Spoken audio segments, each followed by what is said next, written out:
Streaming only on Peacock. John Wayne Gacy killed 32. Straight from the killer's mouth. They want you to believe that I alone committed these murders. The new gripping 6-part documentary series, John Wayne Gacy, Devil in Disguise. All episodes streaming now, only on Peacock.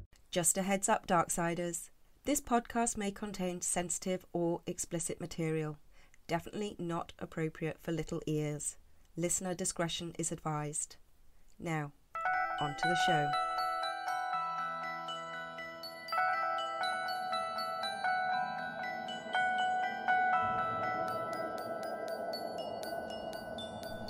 Today's story takes us to Baltimore, the most populous city in Maryland, United States.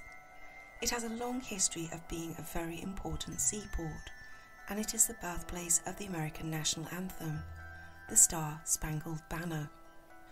It was July 25th, 1984, when 9-year-old Dawn Hamilton woke up surrounded by all of her closest friends. She'd had a sleepover at her house the night before, and the girls were excited for a day of fun ahead. After breakfast, they all decided to go out and enjoy the warm summer sun with a game of hide and seek. They headed out to Becky's Pond, a local nature area with light brush and trees. It was a good place to play hide and seek. When they got to the pond, her friends decided that Dawn was it. So as she counted to 20, all her friends went and hid in the foliage. After she finished counting, she went in search of them. But try as she might, she just couldn't find them. However, she came across 2 young boys, and so she asked them to help her find her friends. But the 2 boys had just caught a turtle, and this was a far more exciting prospect to them than helping a little girl find her friends. As they declined her offer, a man approached the children. He was stood on a mound above them. The blazing sun was high in the sky behind him as they looked up at him, squinting against the bright light in their eyes. The man offered to help Dawn find her friends. At 2:30 p.m, Dawn was found laying face down in a pile of leaves. She had been brutally attacked, sexually assaulted, and had been choked to death. Dawn's tragic murder would become the catalyst for a monumental change in the way criminal investigation is conducted in the United States and across the world. And it would also have life-altering consequences for one man. This is Darkside, and I am your host, Suze.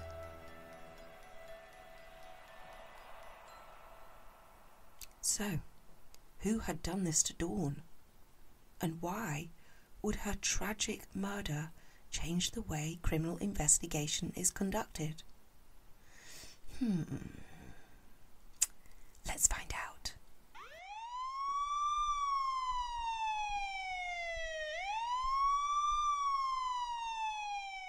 The Baltimore police were called, and they began an extensive search of the area and put out an appeal for witnesses. It wasn't long before the 2 young boys that had spoken to Dawn at Becky's Pond came forward. The police sat the boys down together and went through their testimony. They described the man as over 6 foot tall, slim, tanned, with light curly hair and a moustache.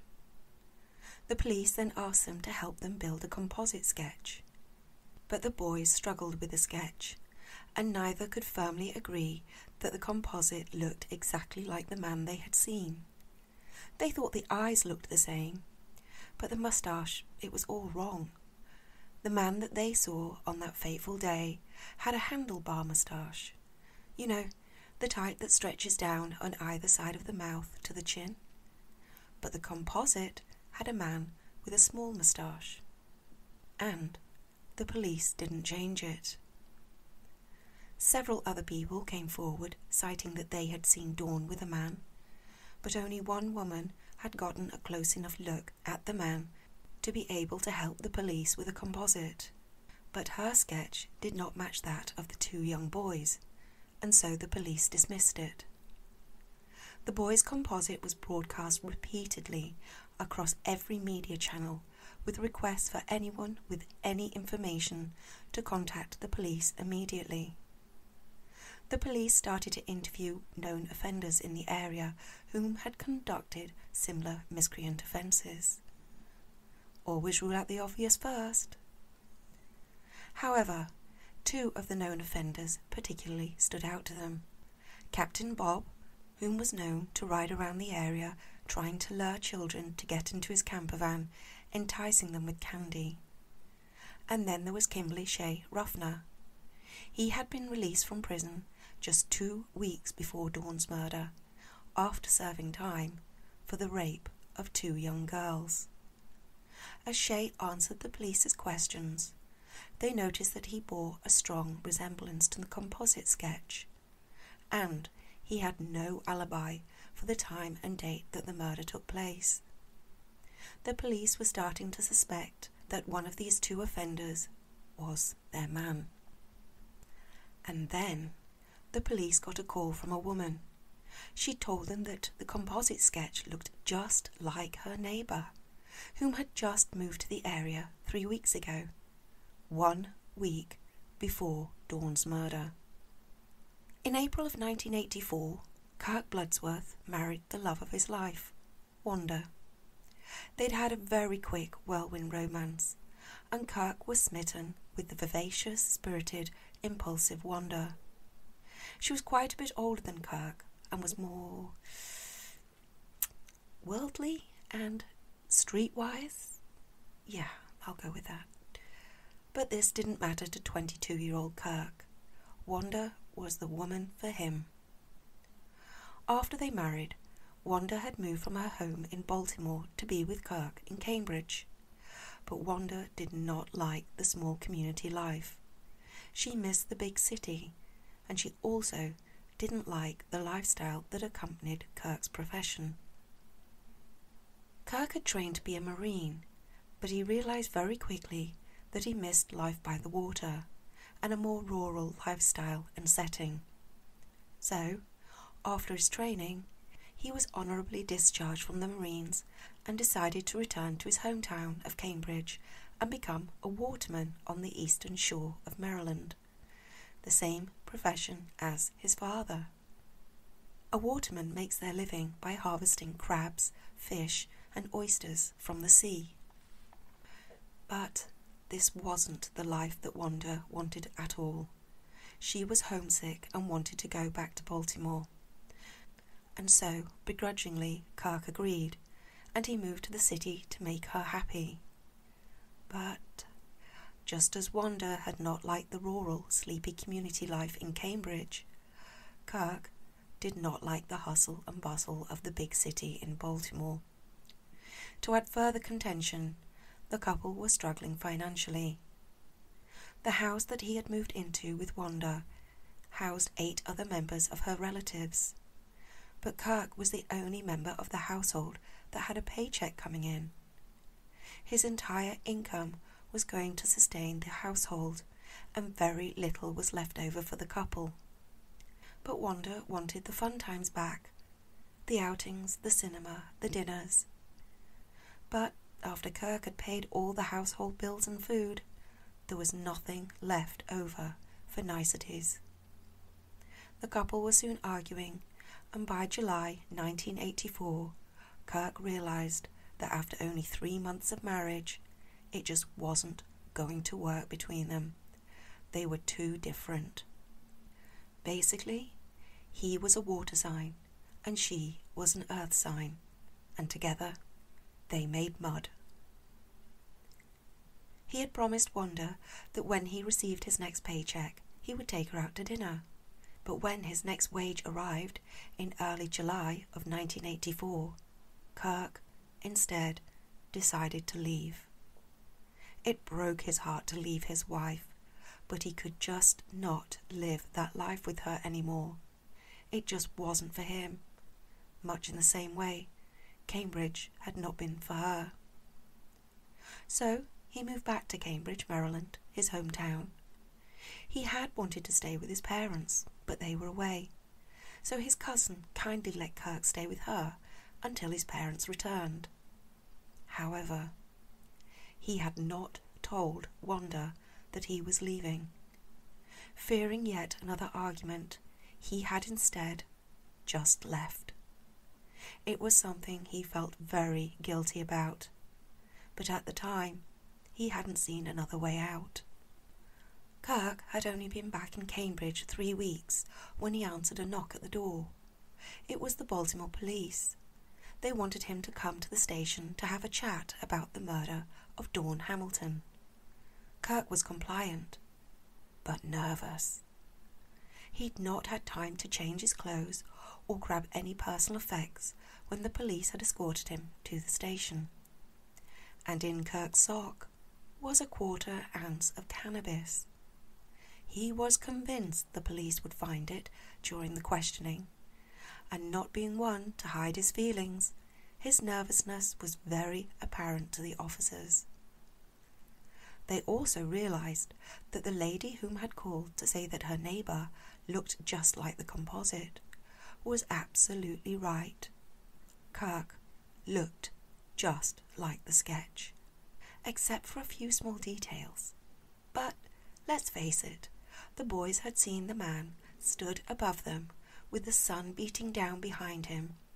It was only natural that when seeing someone silhouetted, there may be minor discrepancies between the sketch and the suspect, such as hair colour. The boys had said the man had curly blonde hair, and Kirk had curly red hair. During his lengthy questioning, Kirk alluded to his marriage problems as his reason for moving to the area. This is when the police discovered that Wanda had filed a missing person report on Kirk after he disappeared without telling her where he was going. When the police told Kirk about this, he responded by saying, "Did a terrible thing."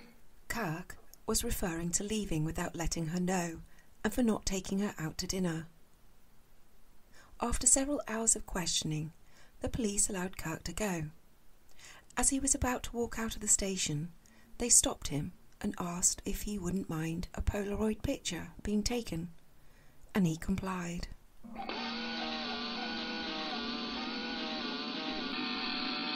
After the picture was taken, Kirk was allowed to leave, and he breathed a sigh of relief. Phew. But had the police just let the real killer leave? Yes, he was the least likely of the suspects, that was for sure. Kimberly Shea Ruffner was their prime target. But Kirk went home. He ate dinner with his cousin and went to bed early. It had been an exhausting day, and he just wanted to get a good night's sleep.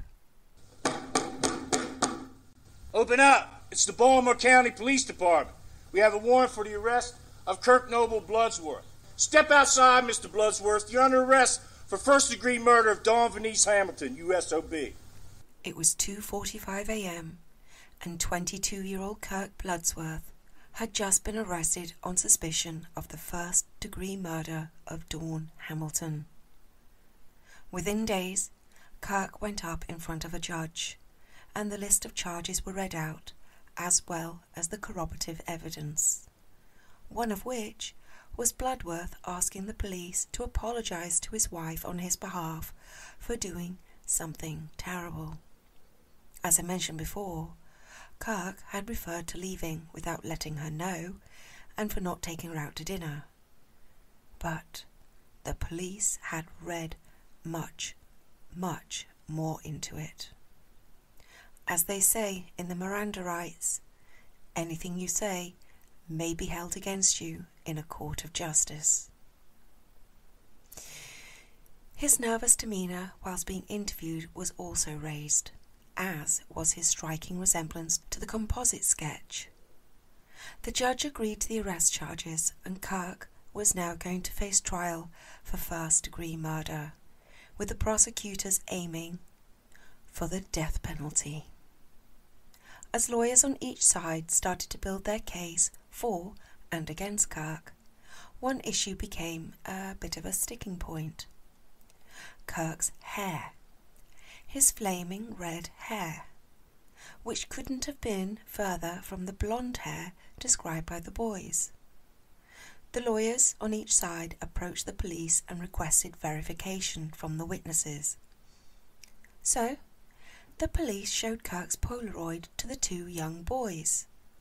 Both boys said that Kirk looked a lot like the man they had seen, but the hair was completely wrong. The man they'd seen definitely had blonde hair, not red.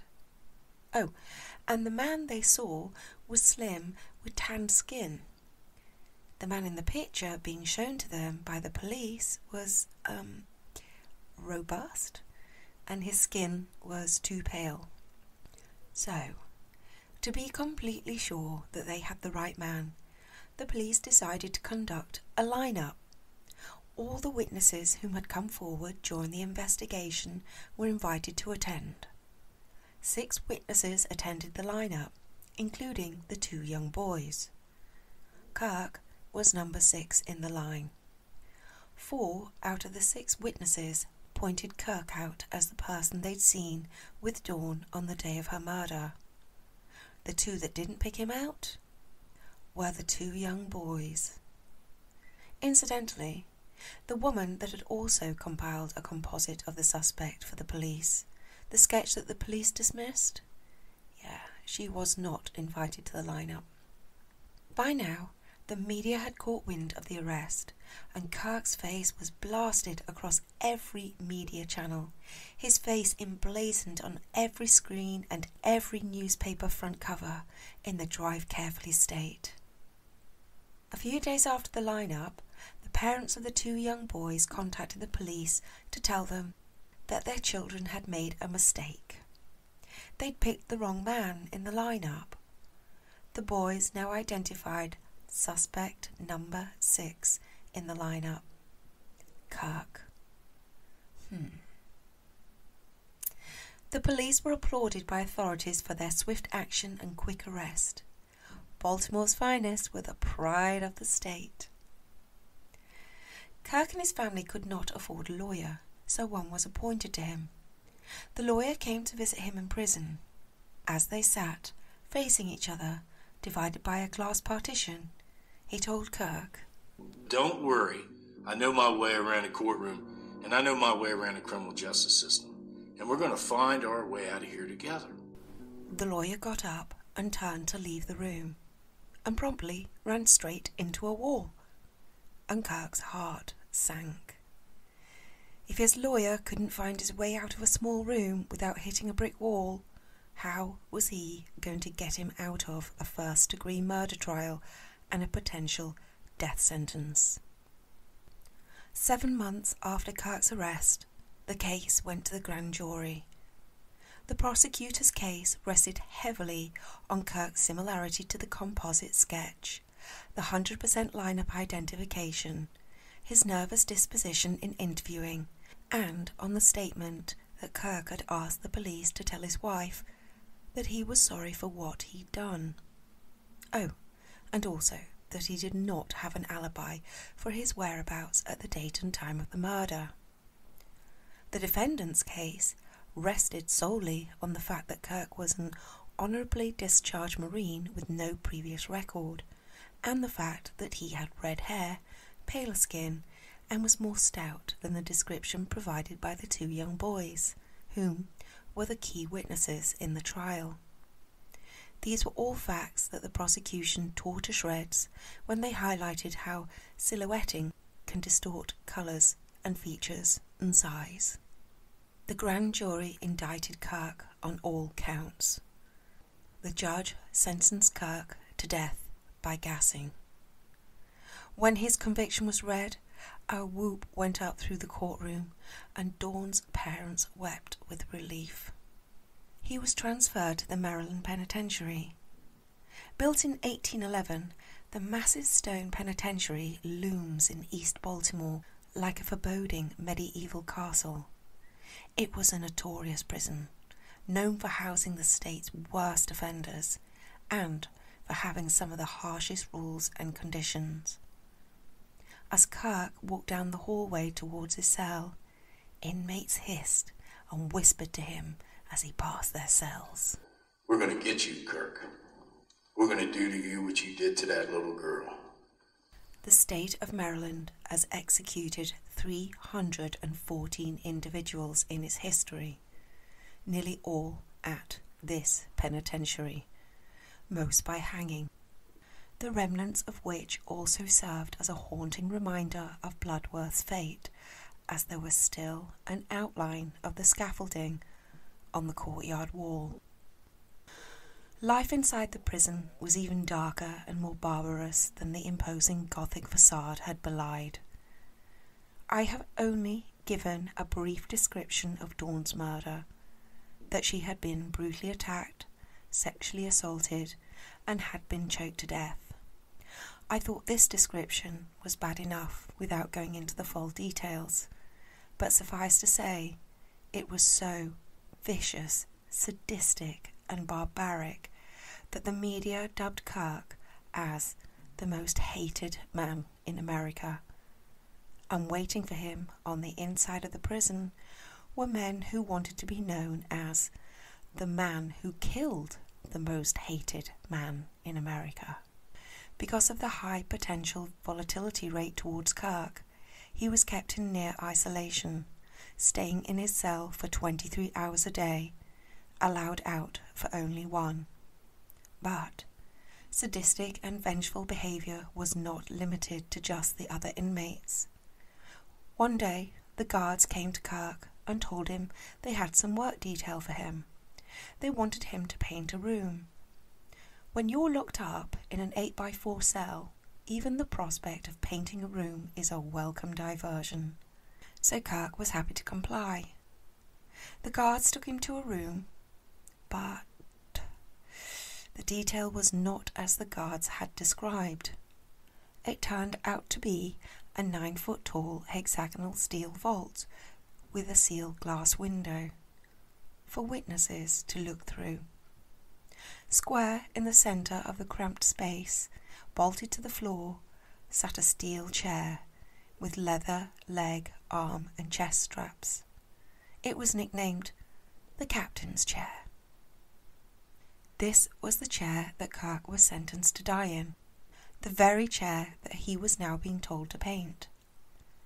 Whilst he worked, the guards also took it upon themselves to explain how the process of gassing worked. Hydrochloric acid would be poured into the vat beneath the chair. Once strapped in, at the warden's signal, the executioner would mechanically drop cyanide pellets into the acid, filling the vault with putrid fumes that would sear Bloodworth's eyes and nostrils before reaching his lungs. The condemned are told to take deep breaths to avoid prolonging the agony. Gasping and choking would precede panic contortions and seizures. In all, it would take 10 minutes. But longer for a big guy like young 225-pound Kirk. From that day forward, each time Kirk walked into the exercise yard, he could not stop himself looking up at the concrete ventilation pipes, where the deadly gas left the chamber atop the penitentiary's roof. He began suffering suffocation nightmares, waking up and vomiting afterwards. The torment and the fear became so overwhelming that Kirk decided he had to do something. He could not just sit there waiting to be beaten up by the other inmates, waiting for his last meal, and waiting to die. He started to research his case, looking into each witness statement, each piece of evidence, looking for loopholes, looking for wrongdoing, for anything that may suggest a miscarriage of justice, anything that would help him get out of this hellhole. Why, I hear you ask? Because Kirk believed in his innocence. He'd maintained this throughout the investigation, the trial, the sentencing, and now his penance. But no one believed in him. Only he believed in himself. And so he began a one-person crusade. He figured that as there was no blood, no hair, no fibres, and no bodily fluids of his to connect him to the murder, and that his death sentence had been based on circumstantial evidence and witness statements, that there had to be a way out. He kept digging, burrowing, reading, and eventually he believed he had enough evidence for an appeal. This was granted, and his case went to retrial. The new evidence submitted was that the police had failed to make known in the first trial that they had other suspects that they were looking at, Captain Bob and Kimberly Shea Ruffner. The fact that there was no physical evidence tying him to the scene or the crime, and that his words for his wife, apologising for having done a terrible thing, were taken completely out of context. Kirk and his lawyers held their breath as the jury filed back into the courtroom. Kirk's heart thumped in his chest. He felt lightheaded, and he had stars in front of his eyes. These 12 strangers held the fate of his life in their hands. Guilty, guilty, guilty. Kirk openly wept as the verdict was read. The only saving grace was that this time he'd been given 2 life sentences, and the death penalty had been taken off the table. He was shackled and taken back to prison, to a new cell, no longer on death row. In prison, Kirk's mental health and spirit hit rock bottom. He might not have the death penalty hanging over his head, but now he faced the rest of his natural life in prison. He felt distraught, aimless, and adrift. He no longer spent hours researching his case, for what was the point? He'd exhausted all his avenues. This 8x4 cell, with its steel furnishings, was where he would spend the rest of his days. Then, one day, he received a parcel from a relative. It contained 4 books.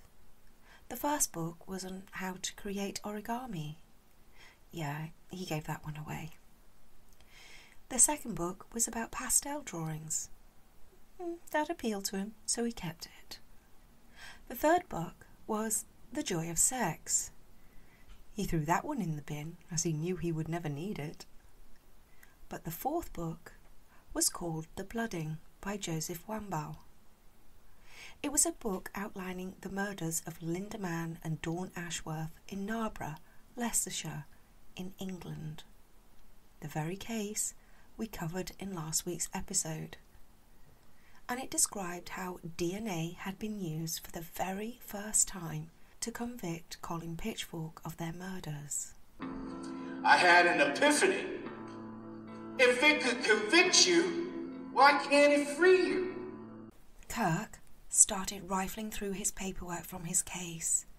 He was sure he had seen something, somewhere, about spermatozoa having been seen on the swabs. His cell became a white blizzard as papers flew in all directions as he frantically searched for this one statement. And he found it on the autopsy report. He wrote to the prosecutor from his trial, Anne Probst, immediately and requested he take a DNA test. A week later, he received a response, and it said, "We regret to inform you that the DNA has been inadvertently destroyed." Kirk was devastated. His last vestige of hope gone. He felt his spirits plummet. Prison life was hard enough, and the only thing that kept him going was his hope. When this was gone, well, there seemed to be no choice but to accept the depressive, dark environment that surrounded him, and that now engulfed his very being. In a last-ditch attempt, he decided to send out letters.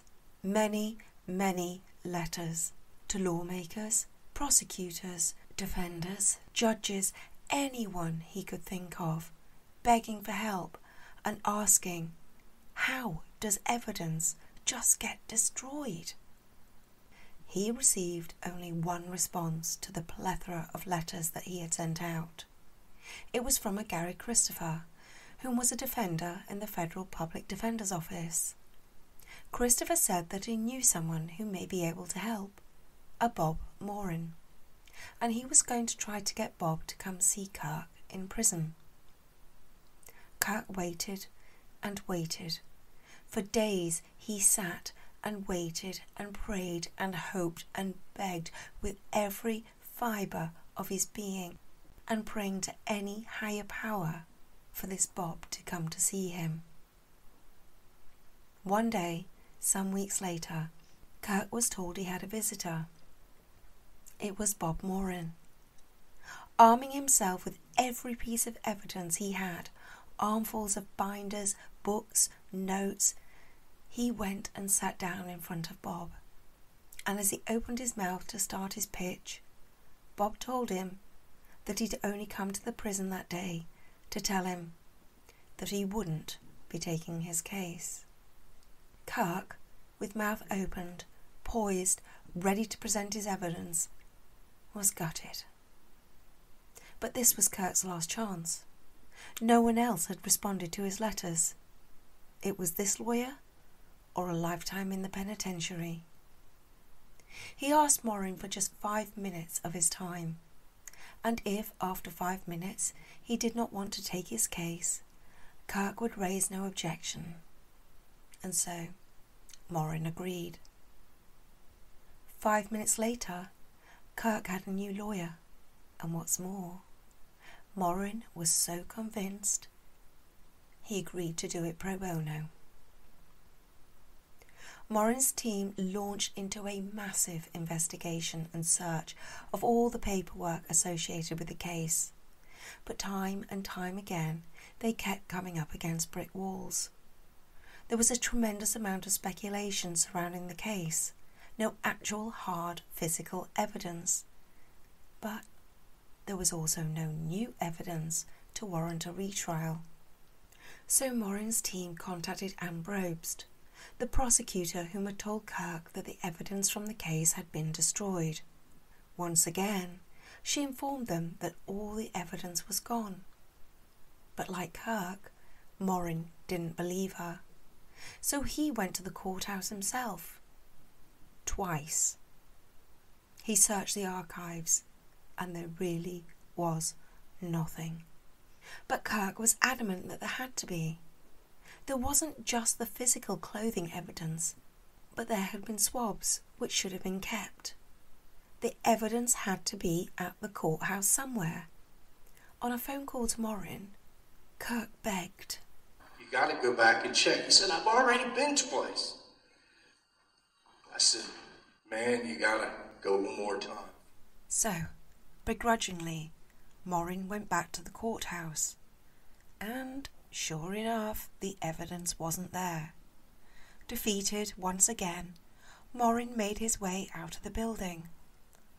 Just as he was about to leave the courthouse, he bumped into one of the clerks from Kirk's trial. The clerk asked what he was doing there, and Morin explained that he was looking for the evidence in the Hamilton Bloodsworth case. I know where that is. It's in the judge's closet, in a paper bag, sitting in the floor, in a cardboard box. Sitting in a box on the floor of a judge's closet sat the key to Kirk's freedom. Morin paid for all the DNA testing himself, so convinced of Kirk's innocence. Some weeks later, Morin received the DNA evidence, and the results were not what they had been hoping for. Test after test showed that the samples were too corrosive, as there were not enough cells still discernible. There was only one test that actually showed half a cell of DNA. half a cell of DNA. That was it. Out of all the samples, just one half cell. Morin had to call Kirk with the news. Kirk, you're innocent, man! You're innocent! Duh! Well, Kirk knew that. But would a judge? Would a jury? DNA evidence had never been presented at trial before in the United States, and all they had was half a cell of DNA. It was an unheard of science. Yes, it had convicted a killer in England, but would the courts permit such evidence to be admissible at trial in the USA? Let's see. It's a story that really is nothing short of incredible.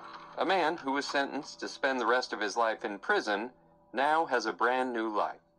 With the stroke of a judge's pen, Kirk Bloodsworth was set free today after DNA tests cleared him of the murder of a 9-year-old girl.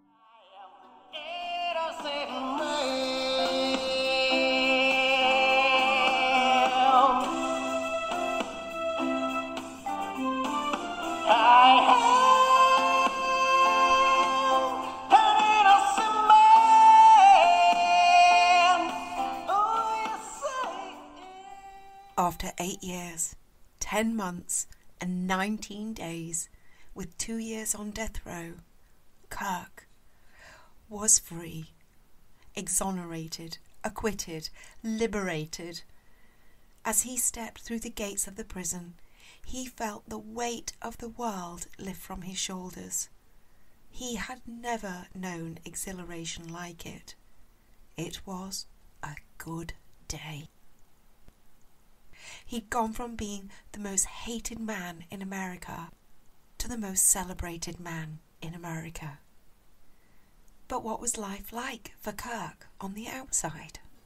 That first night, I stayed home. It was 4 o'clock in the morning, and I just popped up out of bed. I had to go to the bathroom. And the next thing I know, I'm taking a leak on the lamp. And I finally called myself, and my girlfriend, she said, "What are you doing?" And I was, never mind. I know where I'm at now. I was just laughing so hard, and we cleaned the mess up, and I went out in the kitchen, and I seen a toaster sitting there, and I was staring at this damn thing for like 5 minutes, and the coffee pot, and I got 2 pieces of bread, and I popped them in the toaster, and I pushed that thing down, and I was just waiting, and I buttered this toast, and I sat it there, and I picked up the phone at 4:30 or so in the morning and called Bob Morin on the phone. I said, "Guess what I'm doing?" He says, "I don't care." It's 4 o'clock in the morning. He says, "What are you doing?" I said, "I'm making toast." However, life on the outside wasn't the freedom and joy he'd spent almost 9 years praying for. Shortly after Kirk was released, the prosecutor's office released a statement to the media stating if they had had the DNA evidence in 1984, they would not have prosecuted Kirk, but he would still have been a suspect, and so they were not prepared to say he was innocent. Because of this, he started to get phone calls at his house, death threats. DNA fingerprinting was so new that many people didn't believe in it.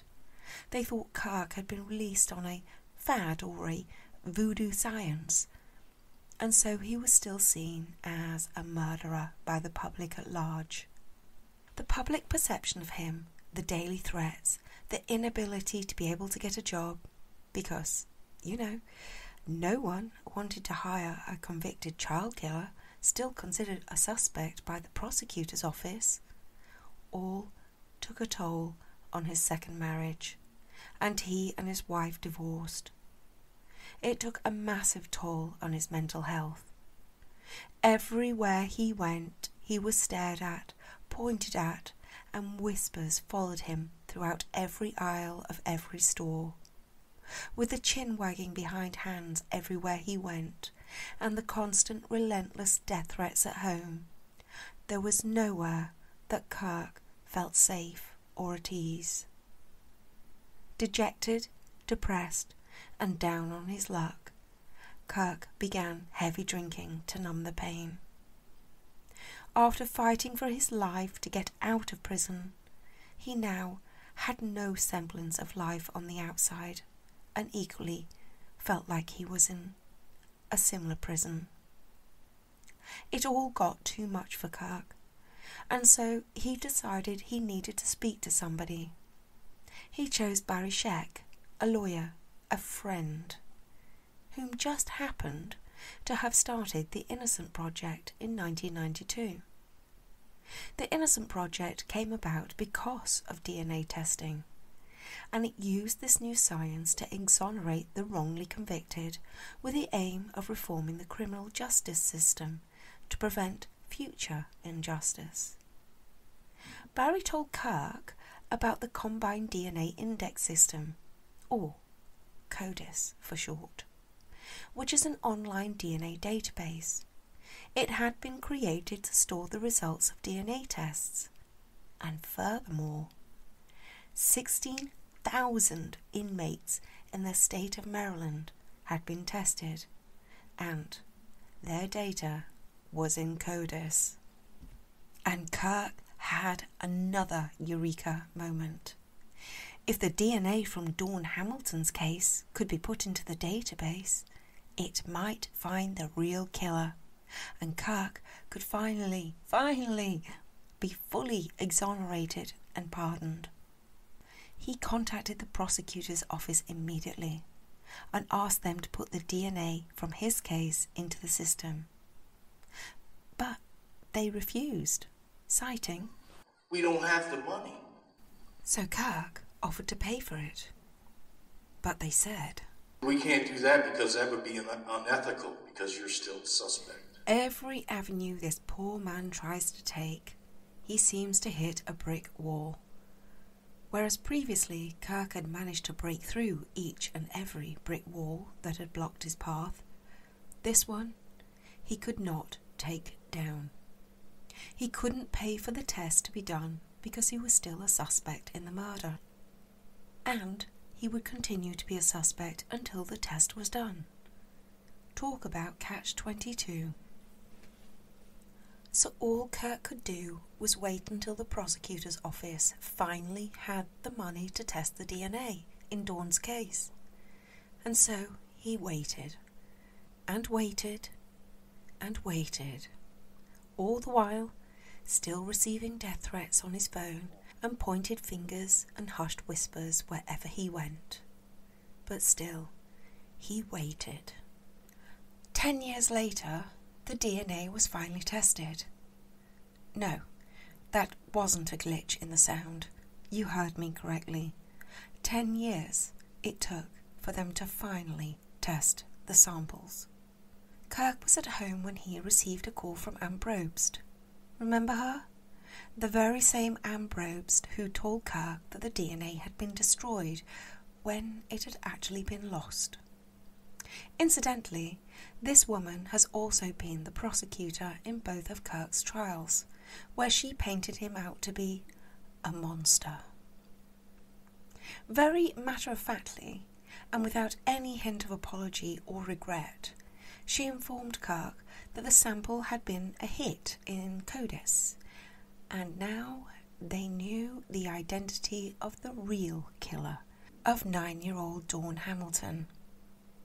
It was Kimberly Shea Ruffner, one of the first suspects in the police investigation, the very one that had just been released from jail in 1985 after serving time for raping 2 young girls. The very same man that had actually occupied a cell on the floor below him at Maryland State Penitentiary. The very man that knew that Kirk was doing the time for his crime, but said nothing. Unbelievable.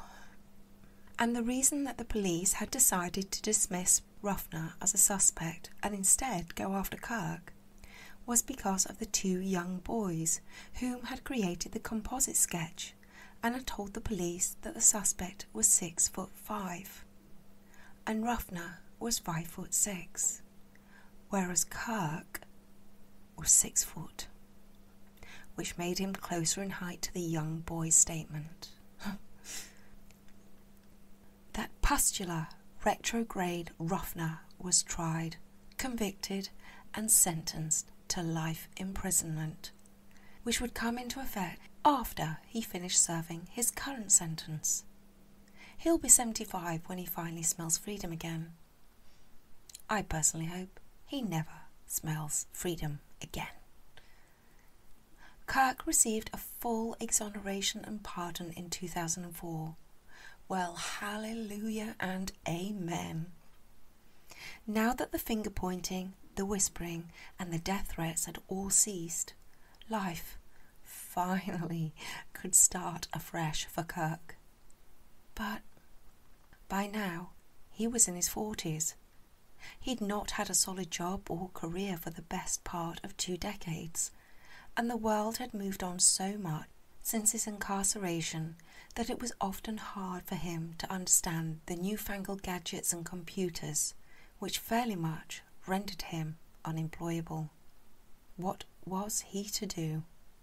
The last thing he wanted was to spiral into depression and drinking again.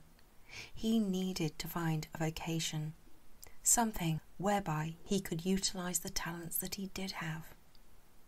And the 2 talents that were Kirk's strengths were his dogmatic, unwavering tenacity and his ability to motivate those through speech.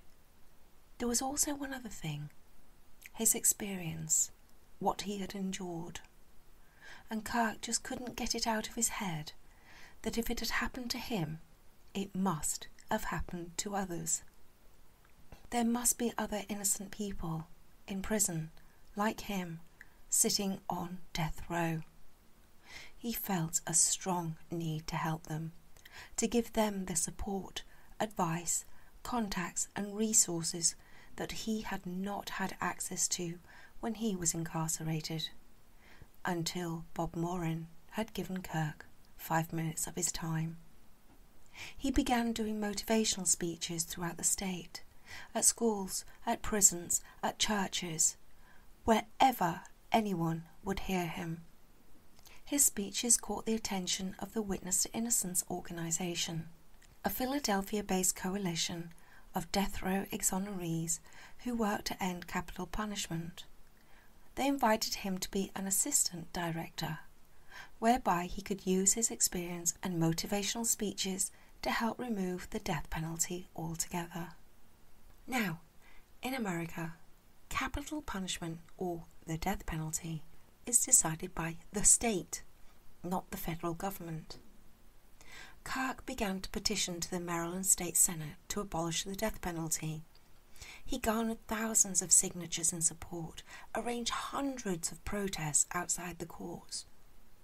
But their cries seemed to fall on deaf ears with the lawmakers. Why, I hear you ask? Well, Senate President Mike Miller was not a supporter of the bill, and for years he had stalled in committee to abolish the death penalty. But still Kirk pushed, and eventually in 2009 the abolishment bill was put before the Senate.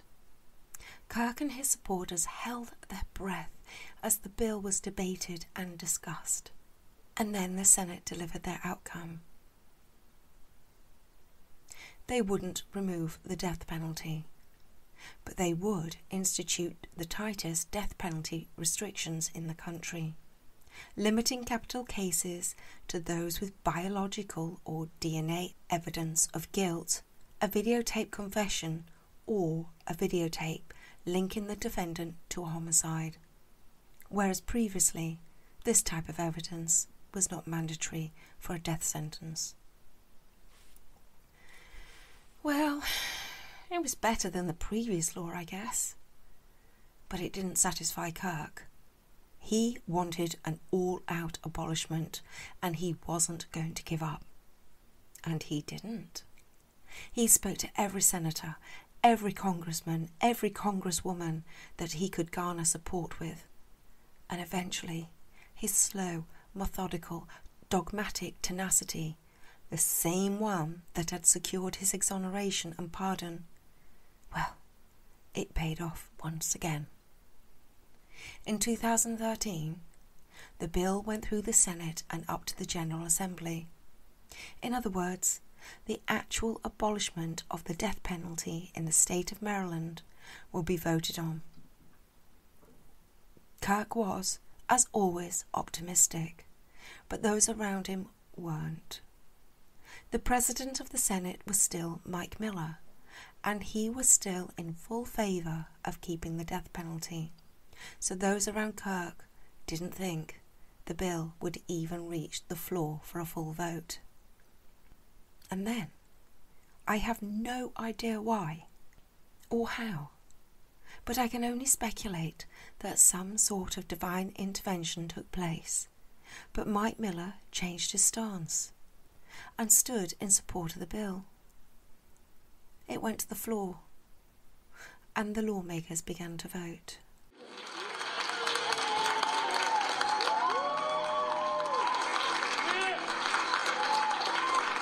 Thank you so very, very much for all of your hard work on this important issue.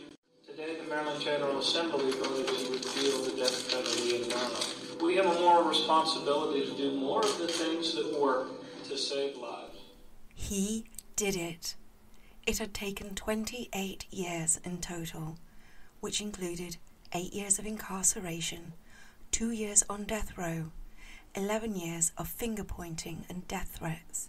But finally, after 28 years, Kirk had killed the very thing that had almost killed him. He broke down and wept. So, he had achieved what he set out to do. But what now? Well, come on. I think you've all gotten a good idea of just how remarkable, tenacious and motivated Kirk Bloodsworth is. He was not about to sit on his laurels. He went on to publish a book called Bloodsworth, and it was about his experience. This led to a documentary called Bloodsworth, An Innocent Man, both of which have been my main resource base for today's episode. But fun as all of this was, Kirk wasn't done with trying to change laws.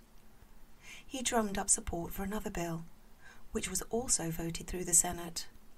It was the Innocence Protection Act, which established the Kirk Bloodsworth post-conviction DNA testing program, and this will provide funding for testing. So no one will ever have to wait 10 years to be pardoned like he did. Today, you can still hear 58-year-old Kirk giving his motivational speeches at churches, schools and centres.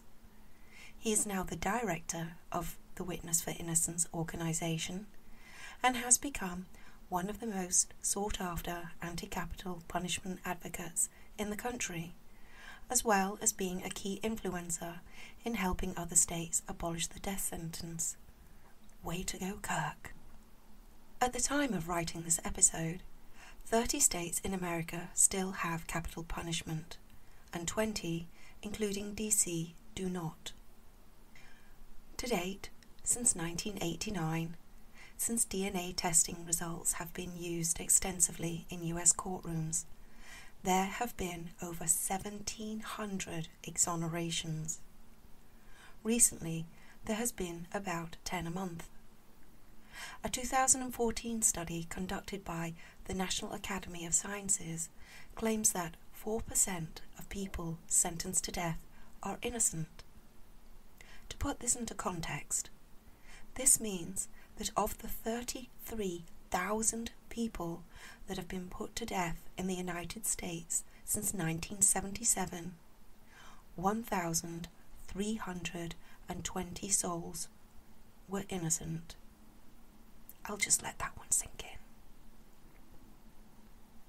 in. Last week, we heard the story of how the egregious Colin Pitchfork was the first man in the world to be convicted using DNA testing. And today, you've heard Kirk's story, that of an incredibly resolute, steadfast person who broke down every wall and every barrier in search of the truth, to become the first person in the world to be exonerated using DNA. My one regret about today's episode, and something that sits outside of how I normally construct my stories, that is the lack of the background information I have provided on Dawn Hamilton. I always like to give you all an insight into their lives, their hobbies, their characters, so that you, like me, can feel an emotional connection to them. Sadly, I was not able to do this for Dawn. Search as I did, I could not find any information on her other than her horribly brutal murder. But whilst I couldn't find any background information on Dawn Hamilton, I am consoled by the fact that not only was her true murderer finally convicted, thus giving Dawn's family closure at last, but that her death was not in vain. 2 beautiful young girls, both called Dawn, on opposite sides of the Atlantic, whom suffered brutal and tragic deaths, but both of their murders, as well as that of Linda Mann, went on to become the catalyst to change the way criminal investigation and trial proceedings are conducted across the world today. So, you could say it was the dawn of a new era, thanks to those beautiful young girls and the people involved in their cases whom would not give up, no matter what barriers they faced. Superintendent David Baker in the Linda Mann and Dawn Ashworth cases in the UK, and Kirk Bloodsworth, whom never gave up trying, pushing and fighting for his exoneration in the Dawn Hamilton case. They utilised a little-known scientific discovery which went on to give the world an immeasurably valuable resource to both solve cases as well, as we know in the case of Kirk, to exonerate the wrongly accused. And, of course, thanks to Dr. Alec Jeffreys, whom, by pure accident, whilst researching haemoglobin in seals, discovered a stutter in their genetic makeup, which paved the way for DNA profiling. You all deserve medals, in my opinion. Just one last note before I sign off. Kirk Bloodsworth's middle name is Noble. Very befitting. I personally think it should be his first name. Don't you? I hope you've enjoyed today's story.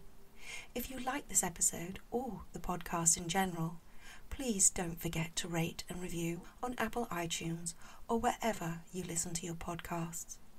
This goes such a long way to building my rapport in the podcasting world. Also, I have a huge favour to ask of you all.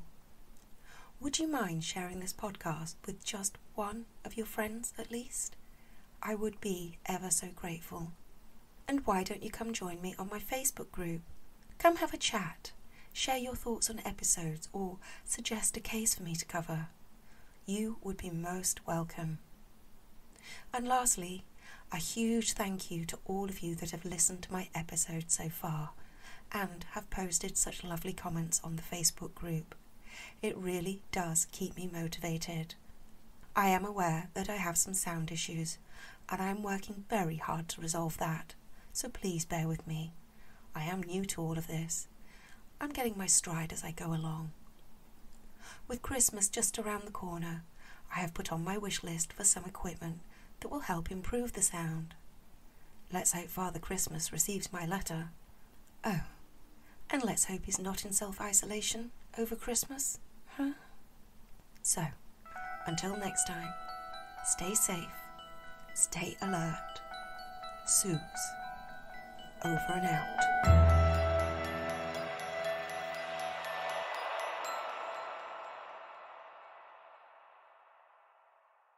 Streaming only on Peacock. John Wayne Gacy killed 32. Straight from the killer's mouth. They want you to believe that I alone committed these murders. The new gripping 6-part documentary series, John Wayne Gacy, Devil in Disguise. All episodes streaming now, only on Peacock.